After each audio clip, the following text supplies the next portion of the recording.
दुलाचंद यादव अमर रहे, दुलाचंद यादव अमर रहे। यहाँ पर तमाम नेतागण एवं तमाम छात्र युवा क्रांतिकारी साथियों को मैं प्रियदर्शी पीयूष पूर्व प्रत्याशी मोकामा विधानसभा क्षेत्र हार्दिक नमन करता हूँ, अभिनंदन करता हूँ और इस मंच से आप सबों का स्वागत करता हूँ। देखिए, आप सबों को पता है कि मोकामा में इस बार क्या हुआ और मोकामा में पूरे बिहार में इस बार क्या हुआ, और विशेषकर जो है चूंकि मैं मोकामा विधानसभा से लड़ा था तो बस संक्षिप्त में जो है मैं बताना चाहता हूँ और थोड़ा आप सबों का जो है जितने तमाम जो बहुजन साथी आए उनका बस एक प्रकार उनको जो है जो भी चीजें हुई उस पर बस थोड़ा सा प्रकाश डालना चाहता हूँ। मोकामा विधानसभा क्षेत्र का आपको पता होगा कि वो सामंतवादी जो है उसने हमारे जो है चाचा जी जो थे दुलाचंद यादव उसकी हत्या की और वो एकदम दिन दहाड़े हुआ है और उसमें पता है कि हमारे तरफ से भी जो कार्यकर्ता थे उनके भी तरफ से कार्यकर्ता थे, दोनों के बीच झड़प हुई और लास्ट में जो है उसको जब बहुजन से नहीं लड़ा गया तो उसने गोली मार करके जो है गाड़ी चढ़ा करके निकल गया वो। लेकिन सोचने वाली बात यहाँ पे ये नहीं कि हत्या हुई, सोचने वाली बात ये है कि बहुजनों की चेतना कहाँ गई, बहुजनों की चेतना कहाँ गई। यहाँ हमारे खिलाफ जो है मोदी मीडिया के द्वारा जो है लगातार जो है भ्रामक जो खबरें चलाई जा रही थी और हम जो कमेंट सेक्शन देखते थे लगता था ये बहुजन है कहाँ। जो सोशल मीडिया पे देखिएगा 5 मिलियन व्यूज जा रहा है, उसमें जो कमेंट सेक्शन देखते थे 10,000 20,000 कमेंट खोल के देखिएगा, सीधे के सीधे जो बहुजन के खिलाफ बोला जा रहा था कि अच्छा हुआ। आप समझ सकते हैं जो बहुजन नायक दुलाचंद जी कौन थे, उनका जो है इमेज था, उनका इमेज क्या था। उनका इमेज जो है एक समाजवादी नेता का था। उनका इमेज ये था कि वो एक जो है गरीब पिछड़ा शोषित उनके समाज के युवा नेता का समर्थन करे। तो उनका इमेज ये था कि दुलाचंद यादव जी जो है हमेशा जो गरीब और कमजोरों के पक्ष में खड़े रहते थे। लेकिन मीडिया ने उनको क्या बना दिया, मीडिया ने उनको जो है एक अपराधी घोषित किया। और क्यों घोषित किया, 90% तो हम लोग हैं। फिर उसका प्रोपेगेंडा कैसे चल गया, उसका प्रोपेगेंडा इसलिए चल गया क्योंकि हम लोग 90% नहीं, हम लोग जो है 2%, 4%, 5%, 8% जाति के लोग हैं।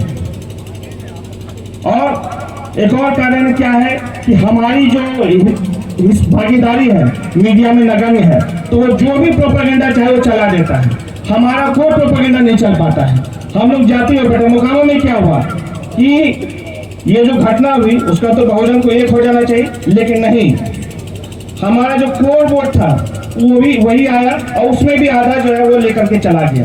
बाकी जो दलित समाज और जो अति पिछड़ा थे सब ने जो है अपने जो पटना में जो स्थित जो नेता उनको दे करके वोट कर दिया। पासवानों ने चिराग पासवान को दे करके आनंद सिंह को वोट कर दिया। आपके जो है मुसहर भाइयों ने जीतन मांझी को दे करके आनंद सिंह को वोट कर दिया। ऐसे करके तमाम जो समाज के लोग थे उन्होंने सभी ने आपका जो रिस्पेक्टिव पार्टी उसको वोट किया। ऐसा क्यों होता है, इसका कारण ये है कि हम जो बहुजन जो है कभी बहुजनवादी सोच के नहीं रहे। और हम लोग जितने भी बात यहाँ मंच पर भले कर ले, लेकिन वहां जाएंगे वोट करने के लिए जाएंगे तो सब अपना अपना जाति का नेता को देकर के वोट कर दीजिएगा। क्या गलत हो तो बताइए। सब अपना अपना जो जाति का नेता जाति का पार्टी देकर के वोट कर दीजिएगा। फिर क्या है बहुजन चेतना, सीख है। हम देखिए बहुत कम छात्र ये होता है ना जो यूनिवर्सिटी वाले पॉलिटिक्स में आते थे, लोग पूछता था आप क्यों नहीं आते हैं। हम बोले कि आज नहीं आने का कारण ये है कि यहाँ जो तमाम तरह की बातें इंटेलेक्चुअल बातें होंगी, एक से लोग जो है तर्क देंगे, एक से लोग विचार प्रकट करेंगे, बहुत अच्छी अच्छी बातें होंगी। इसका फायदा क्या है, फायदा क्या, ग्राउंड लेवल पे आप जो है विचारधारा पे वोट करते नहीं, आप समाजवादी हैं ही नहीं। आप अपने जात के आतंकवादी है, अपने जात के प्रत्याशी को समर्थन देना कोई समाजवाद नहीं। समाजवादी आप तब कहलाएंगे जब आप समाजवादी विचारधारा पे वोट करेंगे, जब आप समाजवादी विचारधारा के प्रत्याशी को समर्थन करेंगे। आप हम ये नहीं बोले कि हमें आप वोट कीजिए या किसी अन्य को वोट कीजिए, किसी पार्टी को वोट कीजिए। हम बस ये कहना चाह रहे हैं कि अगले बार जब भी आप वोट कीजिए तो जाति नहीं विचारधारा देकर वोट कीजिए। जो बहुजन की विचारधारा को आगे बढ़ा सकता है उसको वोट कीजिए।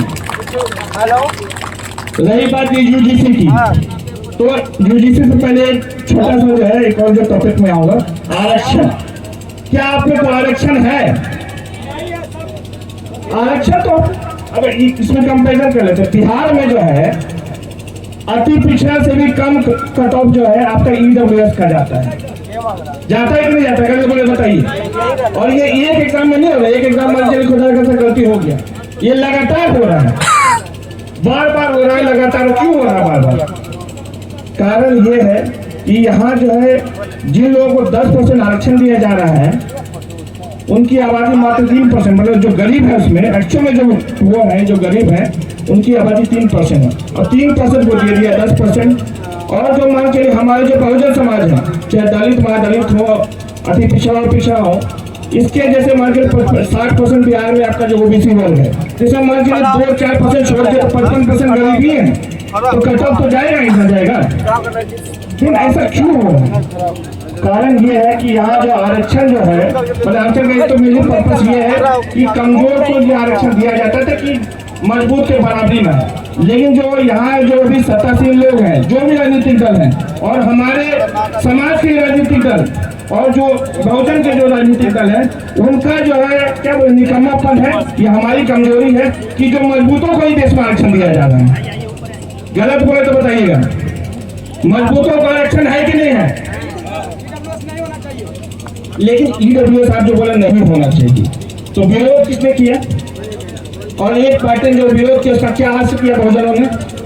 अब ये मत बोले कि जो है ये क्या बोलते हैं जो सवन थे वो नाराज थे, इस वजह से जो है पूरा का पूरा साफ हो गया।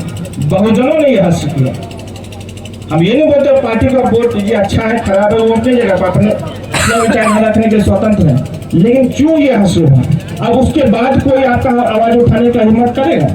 आप बोलते कोई क्यों नहीं हिम्मत करता? नीतीश जी क्यों नहीं आगे बढ़ते? लालू जी क्यों नहीं आगे बढ़ रहे हैं? या कोई अन्य पार्टी क्यों नहीं आगे बढ़ी है? वो इसलिए आगे नहीं बढ़े क्योंकि आप कमजोर हैं, आप विचारधारा पे वोट नहीं करते हैं। आपका कोई मुद्दा उठाएगा, आप बोलेगा, आप पहले तो आप खुद ही मजाक उड़ाइएगा उसका। कोई मुद्दा उठाएगा तो आप खुद ही मजाक उड़ाइएगा उसका। और कुछ लोग तो खुश होंगे, अरे यह मुद्दा उठाया, फॉरवर्ड के खिलाफ बोला, आप तो इसका फॉरवर्ड वोट गया था, हम लोग तो ऐसे भी वोट नहीं करने वाले थे इसको। तो लोग खुश होते हैं कि जो है ये बुड़बक ही कर रहा है। यही असली मानसिकता है समाज की। मन पे बहुत सारे लोग भाषण देकर है, इस पे नहीं प्रकाश डाला। हम सोचे कि जो है इन मुद्दों को जो हमारे जो बहुजन साथी हैं जो सम्मेलन में, इनको जो है इन चीजों से अवेयर करें। और यूजीसी एक्ट, और हाँ एक और चीज मैं बात बोल रहा हूँ, ईडब्ल्यूएस और जो है जो कंपेयर करते अति पिछड़ा का। आप एक बात बताइए, मोकामा के घोसवाली प्रखंड के मोहन गांव का रहने वाला गरीब गुरबा जो मल्ला है, और आनंद सिंह गदमा गांव का जो एक जो भूमियार है, क्या दोनों बराबर है? एक जो गुंडागर्दी करता दिन भर, उसका काम है रंगबाजी, उसका काम है रंगदारी वसूलना, और दूसरे का काम है मेहनत करके अपना जो है गरीब जो है परिवार का पालन पोषण करना। तो दोनों बराबर कैसे हो गया भाई? तो ये जो चीजें हो रही है, क्या इसको आप उचित मानते हैं? अनुचित है ना? तो अनुचित है तो उसके लिए आपको क्या करना है? आज यूजीसी एक्ट आया, देखिए यूजीसी ने कुछ रखा नहीं है। ये क्या है? यूजीसी है कि मान के चलिए हम तो इसको ऐसे समझते हैं कि आपको मास्टर जी के पास शिकायत करने का अधिकार दे दिया गया। जब तक कुछ क्लियरली डिफाइंड है तो इसको इससे अधिक क्या आप समझ सकते हैं? लेकिन अब ये अधिकार भी जो दिया गया वो भी जो है सामंतवादियों को पच नहीं रहा कि ये अधिकार भी क्यों दिया गया। खैर जो भी हुआ अच्छा हुआ, क्योंकि इसी बहाने जो है आप सबों को, खास करके जो बहुत बड़े हिंदूवादी बनते थे, हमारे समाज में बहुजन समाज ने बहुत अपने को बहुत बड़े हिंदू समझते थे कि हमारे एक्सेप्टेंस है संबंधों में, हमें बराबर ही मान रहे हैं, उन सबों की आंखें खुल गई। आपको औकात दिखा दिया ना। सबसे पहले तो प्रधानमंत्री को औकात दिखाया, हिंदू हृदय सम्राट से उनको बना दिया तेली। उसके बाद जो है हाँ जो समाज है, जो बहुजन समाज है, उनको भी औकात दिखाया गया। यही आपको लगता है कि छात्र नेता ही था, आनंद सिंह का वो समर्थक था ऐसा उन्हीं लोग का, वो बोल रहा था कि हम लोग एक जो है 100 को मारेंगे, एक जो है 100 को मारेंगे। बताइए कैसे हिम्मत कर रहा कोई व्यक्ति यहाँ पे पटना में रह करके बोलेगा कि हम जो 100 को मारेंगे। 100 मतलब बहुजन 100 को मारेंगे, अपने में से कुछ नहीं, 100 बहुजनों को मारेंगे। आप 90% में 10% वाला आपको ललकारता है और आप कुछ नहीं बिगाड़ पाते हैं। यही नपुंसकता है, यही कमजोरी है। लेकिन इसी बहाने जो है एक अच्छा चीज क्या हुआ कि बहुजन समाज, अति पिछड़ा समाज, दलित महादलित समाज सबकी आंखें खुली, सब इस चीज से अवेयर हुए कि नहीं, असली दुश्मन जो है मुसलमान नहीं है, असली दुश्मन सामंतवादी है। वो असली दुश्मन 10% वाले लोग हैं जो हमारे हक अधिकार हजार साल से खा ही रहे थे और आगे भी वही मंशा रखते हैं। चलिए आज मतलब पहली बार मैं पटना यूनिवर्सिटी के जो कहते हैं प्रांगण में आ रहा हूँ तो बहुत खुशी हो रही है और उम्मीद करता हूँ आगे जो है जैसे